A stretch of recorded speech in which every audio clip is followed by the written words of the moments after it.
기도 첫 번째로 1절부터 8절까지인데요.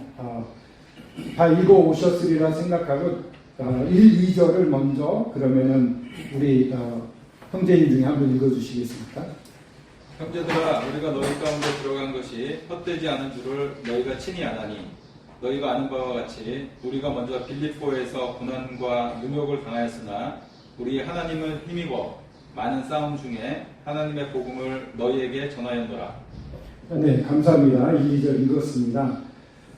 네, 우리가 너희 가운데 들어간 것이 헛되지 않은 줄을 너희가 친히 아나니, 여기서 반복되는 흥미로운 표현이 친히 아나니, 너희가 안다라는 표현이 굉장히 많이 반복이 되어 있습니다. 이 본이라는 것은 그냥 숨겨져서 있는 게 아니라 드러나는 것인 게 분명합니다. 너희가 아나니, 예를 들어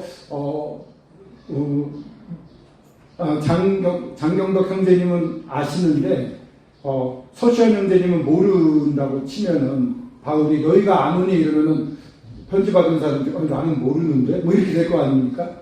그러니까 너희가 아나니라고 하는 것은 명확하게 드러났다는 의미입니다. 한 명 한 명이 전부 인식할 수 있을 정도로 명확하게 드러난 일. 더해서 그만큼 한 명 한 명과의 교제도 충실했다라는 장면으로 볼 수가 있습니다. 그러니까 이미 아는 거 얘기합니다. 너희가 아는 바와 같이 또 아는 바가 또 나왔죠.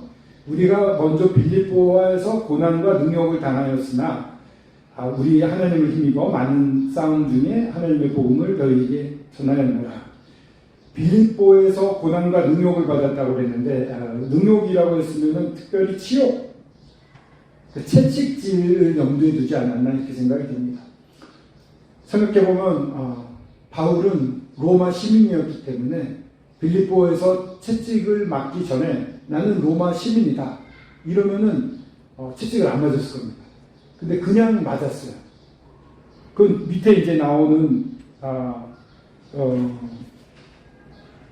거룩하고 옳고 흠없게 행했다라든가 복음을 전할 때 3절에 보면 간사함이나 부정에서 난 것이나 속임수로 한 게 아니다.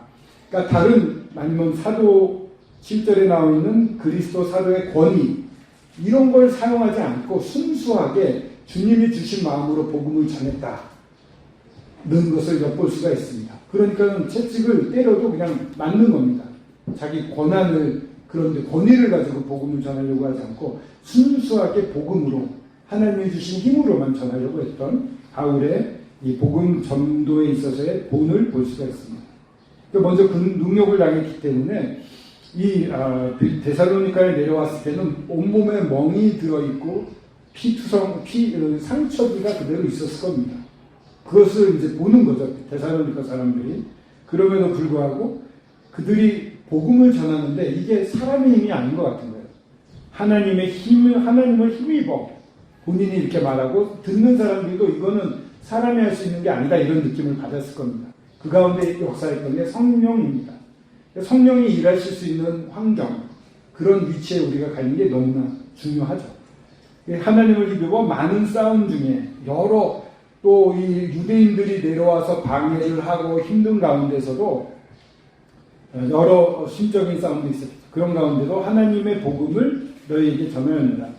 그리스도의 복음, 나의 복음, 십자가의 복음, 하나님의 복음, 이 복음 앞에 수식어들이 붙는데 하나님의 복음이라고 했을 때는 하나님 중심의 복음이라고 이해를 하시면 될 것 같습니다. 이 부활에 대한 부분도 나오기 때문에 이 십자가뿐만 아니라 부활까지 해서 하나님이 주도하시는 복음, 이 구원의 역사를 전하는 것 이렇게 이해를 할 수가 있을 것 같고요. 이게 어려운 가운데에서도 하나님의 복음을 전하는 것을 이 데살로니가 사람들이 다 알았습니다. 3, 4절을 읽겠습니다. 3, 4절 한번 읽어주시겠습니까? 우리의 권면은 간사에서나 부정에서 난 것이 아니요 그에게 있는 것도 아니라 오직 하나님의 옳게 여기심을 입어 복음 전할 부탁을 받았으니 우리가 이와 같이 말하면 사람을 기쁘게 하려 함이 아니요 오직 우리 마음을 감찰하시는 하나님을 기쁘시게 하려 함이라. 예, 이 동기와 목적이라고 할까요? 이 복음을 전하는 동기, 동기라고 할 수 있겠네요. 동기. 여기서 권면이라고 나오는데 권면 이름은 좀 딱딱한 것 같아요. 우리가 뭐 권면을 받아들여라 뭐 이런데 사실 원어적으로 봤을 때는 가까이 가서 말하라 이런 뜻이 있습니다. 그러니까 권면을 할 수 있는 관계는 가까운 관계가 되어야 되는 거예요. 그냥 거리상으로도 그렇고 관계상에서도 그렇고 여기 보면은 뒤에 나오지만 각 사람에게라는 말이 이 데살로니가전서에 반복이 됩니다. 뒤에서도 아비가 아들에게 각 사람에게 이렇게 권면하듯 했다는 말이 나오는데 각 사람이 굉장히 중요한 겁니다. 한 명 한 명을 바울은 교제를 했습니다. 물론 디모데와 실라가 있어서 같이 동역을 했으면 그들이 한 사람 한 사람을 찾아가서 친근한 관계를 이루고 신뢰 관계를 이루고 그런 가운데 중요한 얘기들을 했다는 것이죠. 이 권면은 후반부에도 나오는데 이렇게 가까이 가서 말을 하다. 굉장히 좋은 관계를 보여주고 사람을 튼튼하게 할 수 있는 굉장히 중요한 교제 중에 하나가 되겠습니다. 간사함이나 부정이나 괴계라고 했는데 이제 한글 개혁에는 보면은 이제 속임수로 표현이 되어 있습니다. 그러니까 이렇게 가서 우리가 복음을 전하고 한 사람 한 사람 권했던 것은 간사함, 이건 잘못된 기준이라는 게 어원입니다. 그러니까 뭔가 시작이 잘못되어 있는 잘못 이끌어가는 교훈, 이단적인 교훈 이런 것이 아니고 부정, 이거는 음란을 의미합니다. 음란. 그러니까 그 당시에 이 데살로니카도 그랬고 고린도도 그렇고 아덴도 그랬지만 우상 신전이 있었습니다. 그래서 그 가운데 어떠한 그 종교에 몰입하게 되면은 그 종교에 입교를 하게 되면 의식을 치르는데 그게 굉장히 환상적이고 성적인, 그래서 이런 여신을 섬기는 곳에는 여 제사장들이 많은데 다 창매 역할을 했습니다.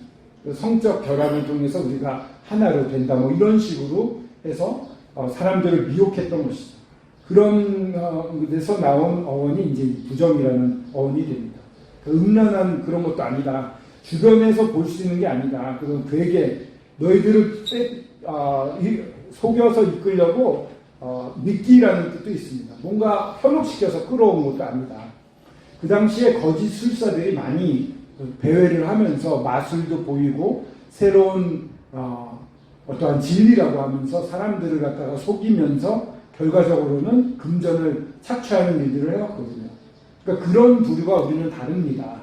우리는 어떤 겁니까? 그러면 우리가 이와 같이 말하면 사람을 기쁘게 하려 하며 오직 우리 마음을 감찰하신 하나님을 기쁘게 하려 합니다. 그 앞에 나오는 게 이제 오직 하나님께 옳게 여김을 입어 복음의 위탁을 받았으니, 이 일을 하는 동기는 하나님을 기쁘시게 하는 거고 이 자격은 우리 스스로 말한 게 아니라 하나님이 부탁하신 겁니다. 바울이 여기까지 한 14년 정도 됐을 겁니다. 그 다메섹 도상에서 예수님을 만난 다음에 그 기간 동안에 아라비아에서도 있었고 또 안디옥에서도 있었고 다소에도 있었겠죠. 그러면서 계속 복음을 전하면서 하나님으로 말미암아 괜찮다라는 이제 평가를 받았다고 스스로 생각을 할 수가 있는 것입니다. 그런 흐름 가운데 주님이 마게도냐로 부르시고 하나님이 부탁을 하신 거죠. 복음을 부탁하신 거고, 그래서 사람을 기쁘게 하려고 하지 않았습니다. 은근히요, 이 앞에서 말씀 전하다 보면은 인기를 얻고 싶을 때가 많습니다. 싸워야 돼요. 그래서 내가 어떻게 하면은 성도들의 집중을 더 받을 수 있을까?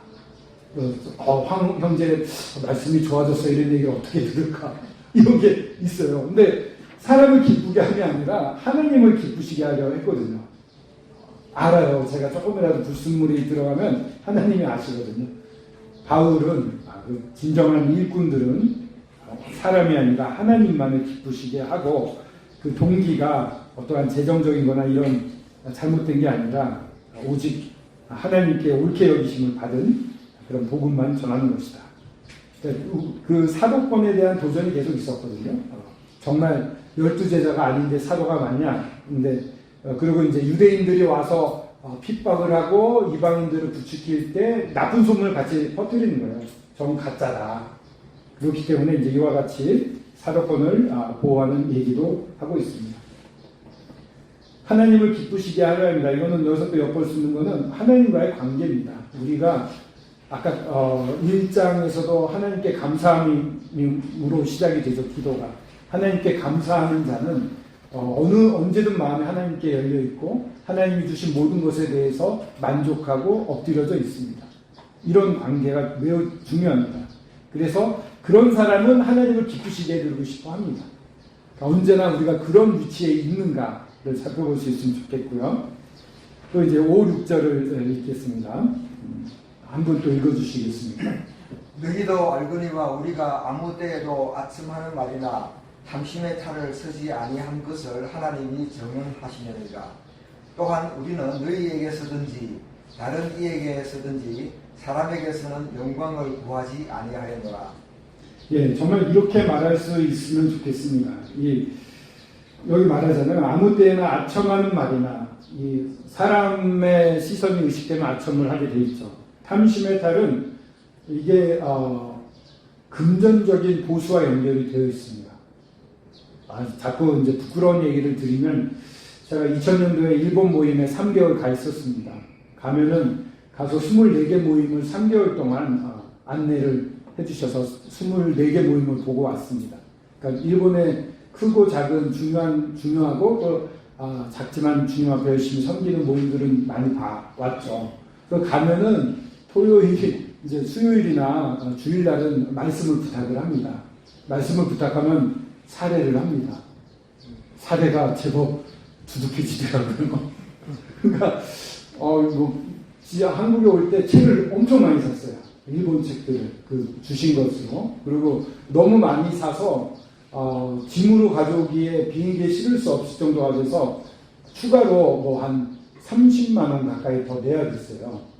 근데 여유가 있는 거야. 30만 원쯤은 이러면서 주신 게 많아가지고 그걸 하고도 남는 거예요. 일본 성도들은 돈이 아까워서 괜찮아요 걱정을 했는데 그렇게 이건 좀 좋은 얘기지만 정말 부끄럽지만 어떤 모임에 가서 복음을 전하고 나서 뭔가 여기서도 얼마를 주실까 이런 생각을 한 적이 있었던 것입니다. 그때는 제가 30대였습니다. 지금은 안 그렇다고 말하고 싶습니다. 예. 아무 때도 아첨의 탈이나 탐심의 탈을 쓰지 않은 것을 하나님이 증언하시는 하나님이 증언하신다고 했거든요. 정말 바울은 여기서 자유로웠던 사람입니다. 하나님이 증언하신다라고 말할 수가 없겠죠. 네. 저는 지금 말할 수 이거 얼버무려야겠네. 이 재물이라는 게 넉넉하더라도 부하든 부하지 않든 걸림이 되는 사실인 것 같습니다. 굉장히 신경이 쓰이는 삶과 연관이 되어 있는데 바울은 하나님과의 관계에서 하나님이 증언하실 수 있을 정도로 깨끗했던 관계였다. 우리가 본받아야 될 것입니다. 사람에게서나 너희에게서나 영광을 구하지 않았다. 보통 누군가를 이렇게 좀 칭찬을 하면서 그 교회에서 존경받는 분들 칭찬하면서 하는 게 나쁜 건 아니겠습니다만 그러나 저희들이 모였을 때 자매님들이 수건을 쓰시잖아요. 이 수건을 쓰시는 이유는 이 자매님들의 머리가 남자의 머리이기도 합니다. 그리고 긴 머리는 자매님들의 영광이 됩니다. 그러니까 자매님들의 머리가 남자들의 영광이 돼서 이 수건을 쓰게 되면 이곳에 모여있는 형제 자매님들의 영광을 다 가리는 역할을 합니다. 그럼 누구만의 영광이 나타날까요? 하나님의 영광, 주님의 영광만 나타나요. 그러니까 주일날 와서 머리에 수건을 쓰는 것은 주님의 영광을 나타내기 위해서. 이곳에서는 정말 그 어느 것도 영광을 드러내지 않고 주님만 영광 받으시옵소서. 루시퍼라는 천사가 날개가 큰 천사였습니다. 하나님의 앞에서 모든 영광을 가리는 천사였습니다. 그리고 자기 위해 하나님의 영광만 보였죠. 반역을 하게 되죠. 모든 영광을 가리는 역할을 했던 초기 창조 질서가 무너졌는데 제가 들어온 거 지금 이 교회에서는 그 창조 질서가 회복되어 있는 것입니다. 놀라운 거죠. 천사들이 보고 배우는 거예요. 여기는 정말 주님만의 영광이 빛나고 있습니다. 이렇게 사람의 영광이 아니라 오로지 하나님의 영광만 구하려고 바울이 했었다는 것. 이게 참 아름다운 본이고 저희들도 본받고 싶습니다. 7, 8절 읽어주시겠습니까? 우리는 그리스도의 사도로서 마땅히 권위를 주장할 수 있으나 도리어 너희 가운데서 유순한 자가 되어 유모가 자기 자녀를 기름과 같이 하였으니 우리가 이같이 너희를 사모하여 하나님의 복음뿐 아니라 우리의 목숨까지도 너희에게 주기를 기뻐함은 너희가 우리의 사랑이라 되니라. 예, 감사합니다. 사도로서 권위를 주장할 수 있었습니다. 권위와 권위주의는 좀 다르죠. 요즘 청소년들의 맞이한 부모들은 어떻게 해야 되는가 독서 나눔을 하고 있습니다. 권위와 권위주의가 다른데 청소년들이 이런 사춘기 반항을 오게 되면 그 안에서 이제 하나의 사람으로서 제대로 사람의 역할, 지금까지는 부모를 순종했다면 이제 하나님을 순종할 수 있는 하나의 인격체로서의 시작을 의미한다고 하더라고요. 그래서 부모에게 권위가 있는데 예전에는 무조건 따라오게 하는 순종케 하는 권위였다면 이제는 그 하나님과 만나고 싶어하는 독립적인 인격체로 성장하려고 하는 우리 자녀들을 제대로 성장시켜줄 수 있는데 권위를 써야 된다는 표현을 합니다. 그러니까 힘이 있잖아요. 아버지 어머니는 누르는 게 아니라 제대로 세우려고 하는데 쓰여져야 됩니다. 이게 권위의 진정한 의미죠. 권위주의는 압박하는 거라면 진정한 권위는 그들을 살리는 그러한 힘이 된다고 말할 수도 있습니다. 근데 이렇게 권위를 주장하지 않았고 바울은 반대로 유순한 자가 되어서 유모처럼 됐다고 합니다. 유순한 자라고 하는 건 어린아이가 되다 이런 뜻인데 쉽게 말하면은 우리 손주들이 있으시잖아요. 저도 요새 어린아이들 보면 그렇게 예쁘더라고요. 빨리 손주가 보고 싶은 것 같습니다. 근데 어린아이들 앞에 가면 어른들이 어떻게 됩니까? 애들이 알아들을 수 있는 말과 표현을 하지 않습니까? 뭐 이러기도 하고, 따끔 막 이러고. 이게 유순한 자가 됐다는 말 뜻입니다. 상대방이 어린아이가 알아들을 수 있는 말과 표현으로 대해주는 거. 그러니까 바울이 왜 그것도 못해가 아니라, 어렵나요? 하고 다가가는. 완전 다르잖아요? 그래서 엄마가 자녀를 기름처럼 했다는 거예요. 자식을. 정말 엄마들은 정말 진자리 마른 자리 갈아 넣으시고 이런 정말 모든 걸 다 쏟아서 자녀들을 키우려고 하잖아요. 자기의 유익은 구하지 않고 맛있는 거 있으면은 먼저 자녀들 먹이고 엄마는 안 먹거나 배가 부르다 이러고 막 그랬잖아요. 지금의 엄마들은 좀 다른 것 같습니다만 제 엄마 세대는 그런 것 같습니다. 지금의 엄마들은 맛있는 거 먼저 먹고 막 그러더라고요. 예. 근데 하여튼 이 유모가 자기 자녀를 기름같이 하는 거예요. 그러니까 가장 좋은 걸 주려고 그 모습이 이제 8절에 나오는데 이같이 너희를 사모하는데 이 복음뿐만 아니라 우리의 목숨까지도 너희에게 주기를 기뻐한다고 했습니다. 목숨을 주려고 하는 거. 사실 복음은 말로만 가는 건 아닌 것 같습니다. 사람이 전달되는 것 같아요. 어떤 사람에게 복음을 들었느냐에 따라 또 어떤 교회에서 성장하느냐에 따라 그 사람의 영적인 성장이 많이 좌우되는 것 같습니다. 그래서 목숨까지도 너에게 주기를 기뻐하는 너희가 우리의 사랑하는 자 됨이라. 이 말씀 너무 아름답지 않습니까? 정말 우리가 복음을 전하면서 목숨까지 주려고 하는가? 바울은 정말 그랬던 분으로 보여집니다. 예전에 한번 부산에서 사격장에서 사고가 나서 일본 사람들이 많이 화상으로 죽었습니다. 그때 일보를 보고 병원으로 KTX를 타고 취재를 갔었는데 그때 일본인 한 명이 응급실에 있는데 눈과 귀가 다 화상으로 안 보이고 안 들렸습니다. 근데 제가 막 몸부림을 치기에 옆으로 누우세요 하고 의사가 말하는데 못 알아듣는 것 같아서 일본말로 크게 통역을 했어요. 그랬더니 움찔하더니 이렇게 집중을 하더라고요. 그러니까 자기 나라의 말이 그렇게 와닿나 봐요. 이 좀 비슷한 예인데 일본에도 이제 전쟁을 일으켰지만 많은 젊은이들이 전쟁터에 갔습니다. 실제로 있었던 일인데, 근데 폭탄이 터져서 눈과 귀가 안 들리고 안 보이고 감각이 뒤떨어진, 그래서 팔다리에도 부상을 입고 후송이 된 젊은 청년이 한 명 있었습니다. 근데 난동을 부리는 거예요, 계속.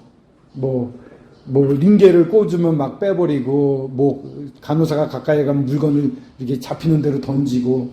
근데 이제 가족들이 왔어요. 어머니가 보더니 이 침대에 올라가서는 젖가슴을 그 아이 입에다가 이렇게 그 청년 입에다가 물리는 것이었어요. 자기. 그때 아기가, 그 청년이 갑자기 딱 멈추면서 여기 어디야? 엄마야? 나 일본에 돌아온 거야? 하면서 안정이 되었고 치료를 안정하게 받을 수 있었다고 합니다. 이 엄마가 그런 존재죠. 이 엄마처럼 되었다는 이 바울의 간증이 정말 가슴에 와 닿는데, 저희들이 접하는 분들에게 그렇게 모든 것을 다 주는 엄마처럼 대할 수 있으면 좋겠습니다. 그 다음에 9절부터 13절까지는 삶에 있어서의 바울의 본입니다. 일꾼으로서의 본이라고도 할 수 있는데요. 이 9절부터 10절까지 먼저 또 읽어주시겠습니까? 형제들아, 우리의 수고와 애쓴 것을 너희가 기억하리니 너희 아무에게도 폐를 끼치지 아니하려고 밤낮으로 일하면서 너희에게 하나님의 복음을 전하였노라. 우리가 너희 믿는 자들을 향하여 어떻게 거룩하고 옳고 흠없이 행하였는지에 대하여 너희가 증인이요 하나님도 그러하시도다. 예, 여기서도 마찬가지로 형제들아 이러고 너희가 기억한다는 얘기를 합니다. 우리가 애쓰고 수고에 애쓴 것, 수고라고 하는 것은 어떠한 일이라고 한다면 애쓰다고 하는 것은 그 일을 얼만큼 했느냐, 굉장히 열심히 했다는 것을 말합니다. 정도. 너희가 기억하는데 아무 폐를 끼치지 아니하려고 밤낮으로 일하면서 복음을 전파했다고 합니다. 낮에는 교제도 하고 전도도 하고 밤에 이제 텐트 깁는 일을 했을 겁니다. 바울이 안질이 있었다고 보여지는데 눈이 안 좋은데도 밤늦게까지 초롱불 밑에서 이 텐트를 깁고 있는 모습을 기억해 보면 정말 애썼다 이런 생각이 듭니다. 우리가 너희 믿는 자들을 향하여 어떻게 거룩하고 옳고 흠없이 행하였는지 대하여 너희가 증인이요 하나님도 그러하시도다. 거룩하고 경건을 말하죠. 이게 이제 그리스도인의 삶인 거, 일꾼의 삶뿐만 아니라 그리스도인들이 다 이래야 된다고 생각되는데, 거룩한 것, 하나님을 향한 부분이라고 할 수 있습니다. 하나님과의 관계, 아까도 하나님 관계 매우 중요하다고 말씀드렸는데 거룩해야 되고, 옳고, 이거는 일반적인 삶에 있어서의 표준이 되는 부분들, 그러니까 양심의 부분이라고도 할 수 있습니다. 이 삶에서의 정직이라든가 이런 것이겠죠. 흠없이 행했다, 이거는 꼬투리를 잡힐 만한 그런 부분들이, 비난할 만한 어떠한 법규나 이런 데서 비난을 받을 만한 것이 없이 빛 가운데 사는 삶을 말하고 있습니다. 하나님과 이 세상의 기준과 또 누구를 대하든지 걸림이 되지 않는 삶, 이게 바울의 삶이고, 너희가 증인이요, 아까는 증언한다 이랬는데 증인이라고 해서 이 행동에 대한 부분이라고 해서 이렇게 좀 표현한 것 같아요. 증인이라고 하고 하나님도 그러하시다. 경건과 정직과 비난할 것이 없는 삶.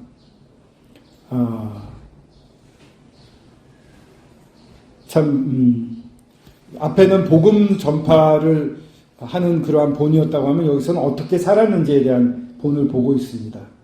정말 일하지 않아도 됐는데 어떤 종교에서 돈을 원한다는 인상을 주지 않으려고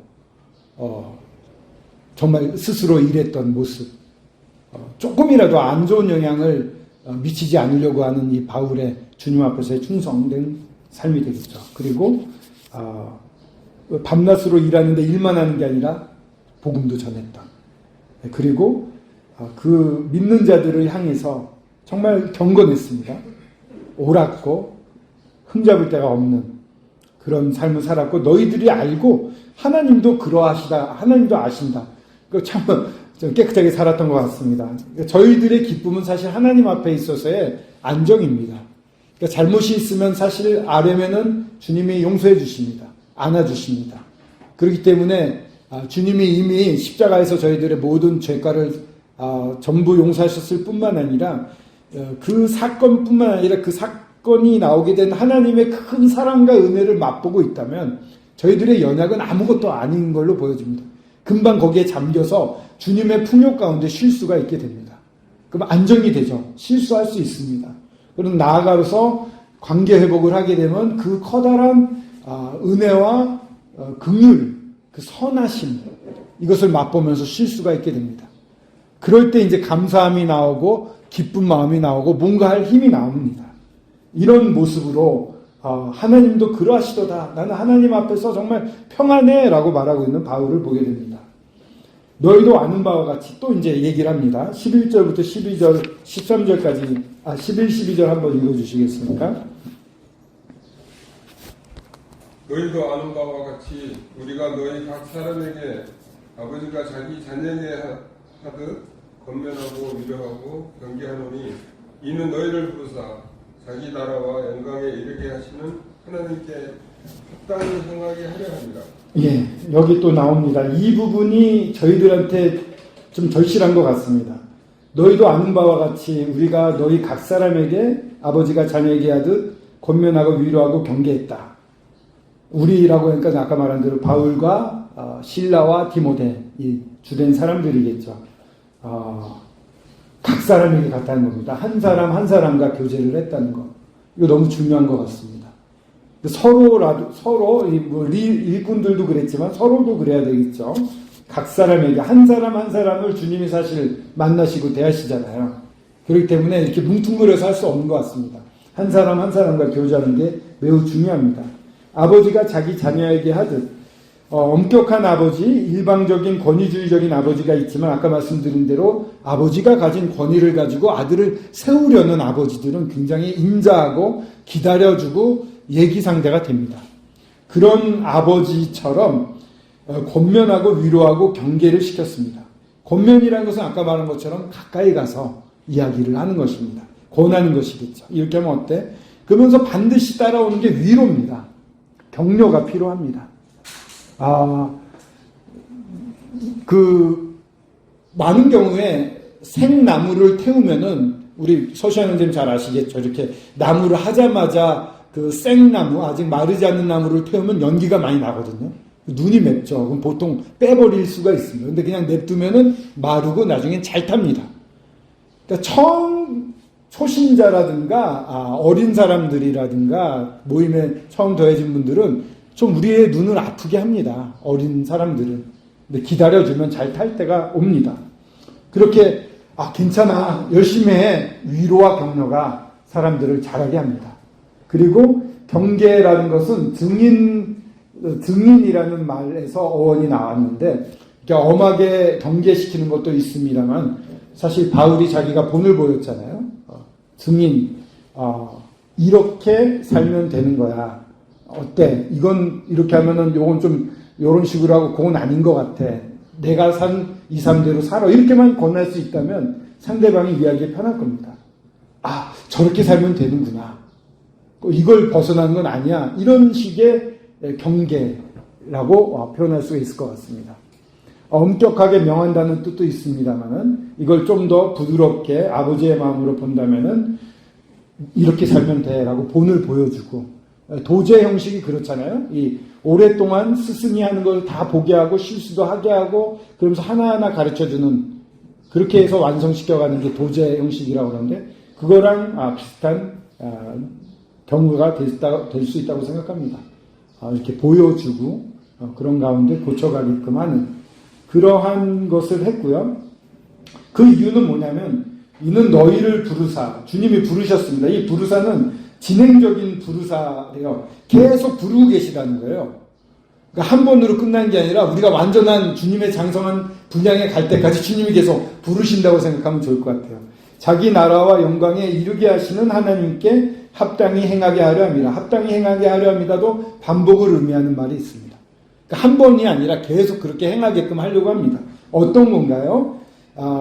하나님, 자기 나라와 영광에 이르게 하시는 하나님께, 하나님의 나라, 하나님의 영광, 우리가 다 알 수 없지만 놀랍겠죠. 거기에 하나님은 우리가 다 이르게 되기를 원하고, 이 데살로니가 마지막에 보면 그렇게 하시는 분이, 우리가 이르게끔 만드시는 분이 예수님이라고 합니다. 그러니까 저희들은 구원받고 주님을 바라보고 있으면 성장해서 흠도 없고 점도 없는 자로 계속 성장해 가는 것입니다. 이걸 하시는 분이 주님이시고 주님이 기뻐하시는 일인데, 그렇게 잘하게 하시는 하나님께 합당히 그렇게 열심히 하시고 우리를 이끌어 가시는 분에게 합당하게 행하게 하려고 한다. 합당하게 행하다는 말은 함께 걸어가다, 주변을 거닐다, 이런 뜻이 있습니다.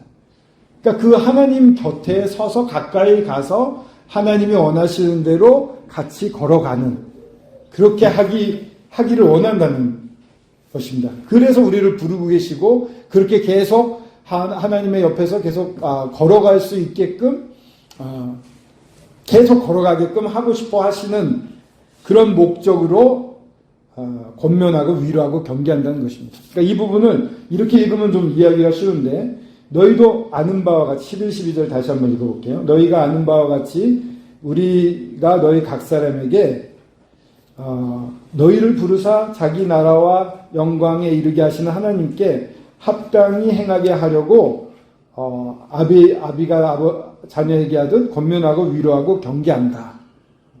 좀 더 어려워졌나요? 그러니까 자기 나라 영광에 이르게 하시는 하나님께 합당히 행하게 하려고 내가 권면하고 위로하고 경계하는 겁니다. 이런 뜻입니다. 이제 바울이 원하는 것은 이 하나님의 나라와 하나님의 영광에 이르게 하시는 하나님, 그 놀라우신 능력이 나오신 하나님과 같이 걷게 하기 위해서, 동행하기 위해서, 합당하게 그 앞에서 있을 수 있게 하기 위해서 바울은 이 데살로니가 성도들에게 권면하고, 그래 잘하고 있어, 위로하고, 또 나처럼 하면 돼, 이렇게 경계를 했다는 것입니다. 이게 이제 바울의 마음이고 바울의 삶의 본입니다. 이 주님의 마음이 여기 숨겨져 있는 거죠. 그러니까 바울이 어떻게 복음을 전했습니까? 정말 하나님이 증언하신다 이렇게 했고, 어떻게 살았습니까? 하나님이 증인이다 이러면서 살았어요. 그래서 13절이 나옵니다. 13절 한번 형제님 읽어주시겠습니까? 이러므로 우리가 하나님께 끊임없이 감사하며 너희가 우리에게 들은 바 하나님의 말씀을 받을 때에 사람의 말로 받지 아니하고 하나님의 말씀으로 받으니 진실로 그러하도다. 이 말씀이 또한 너희 믿는 자 가운데서 역사하느니라. 감사합니다. 바울의 가장 감사했던 거, 끊임없이 감사한데요. 그냥 쉬지 않고 감사한데요. 왜? 이 바울이 권면했던 이 말씀들이 사람의 말이 아니라 하나님의 말로 데살로니가 사람들이 들은 겁니다. 하나님의 말씀으로 받음이니 진실로 그러하도다.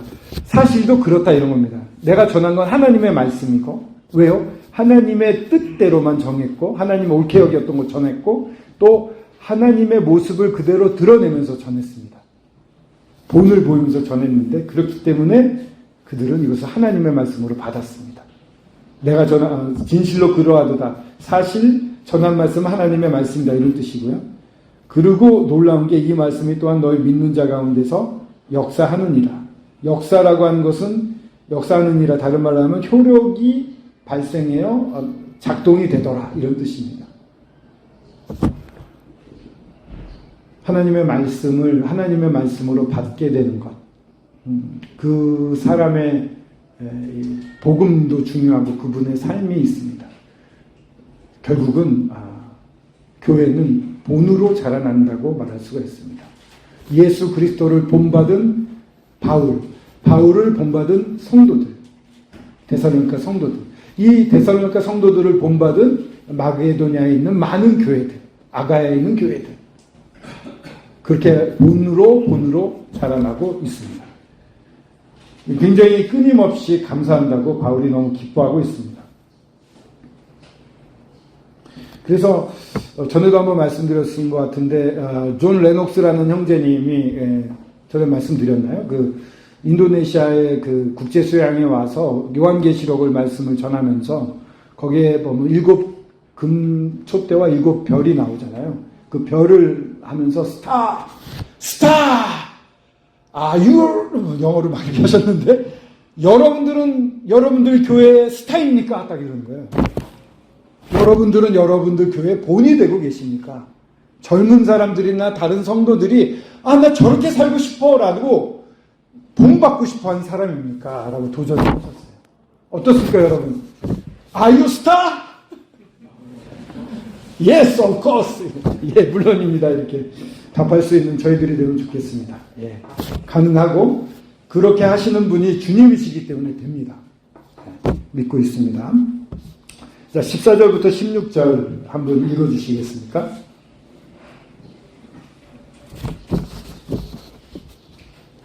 형제들아, 너희가 그리스도 예수 안에서 유대에 있는 하나님의 교회들을 본받은 자 되었으니 그들이 유대인들에게 고난을 받음과 같이 너희도 너희 본족에게서 동일한 고난을 받았느니라.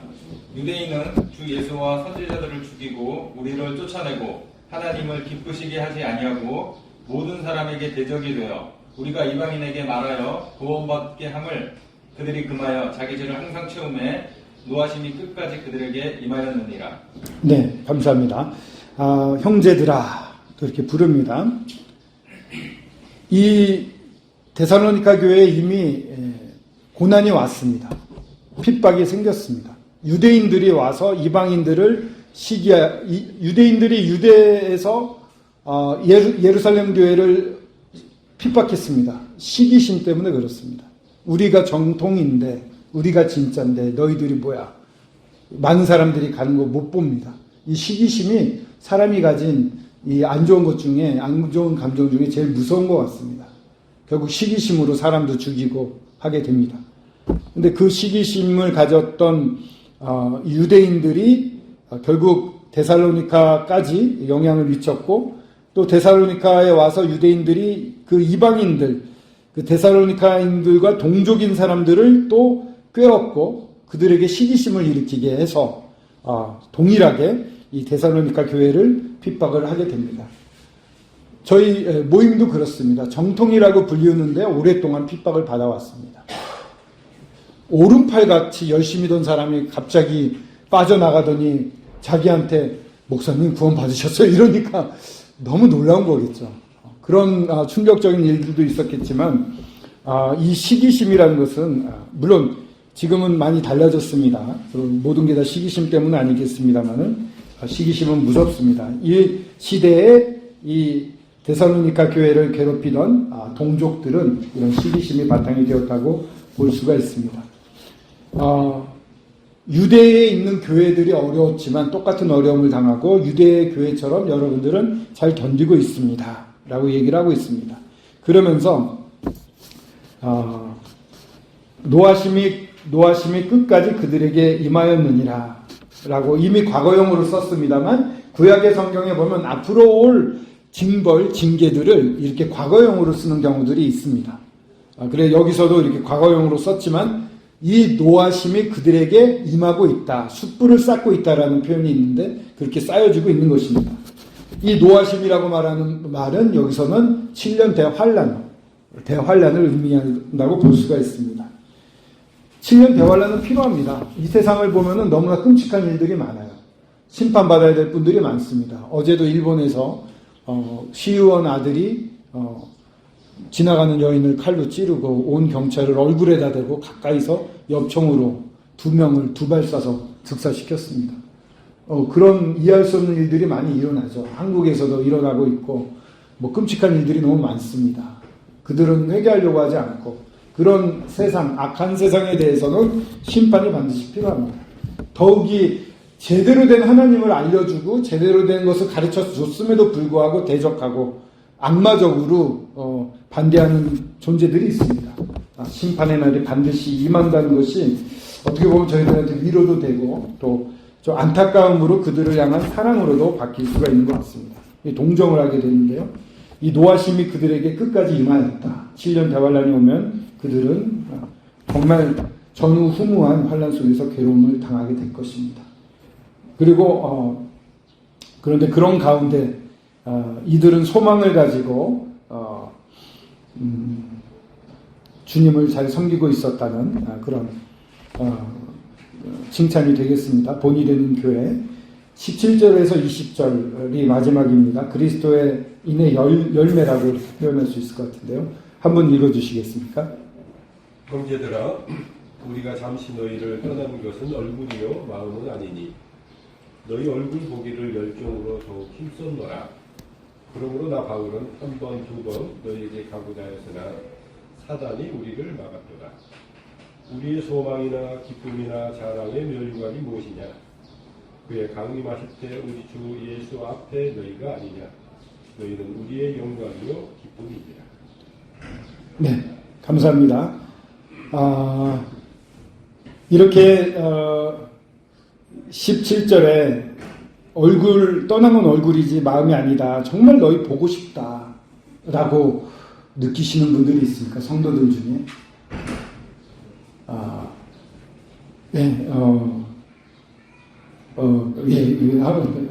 예화는 넘어가겠습니다. 참 아름다운 것 같습니다. 그러니까 복음을 전한 성도들에 대한 이 관심이 아마 더 많았으리라 생각되는데 꼭 그렇지 않다 하더라도 친밀하게 교제하고 서로 영향을 주는 사람들의 사이에서는 정말 보고 싶은 것 같습니다.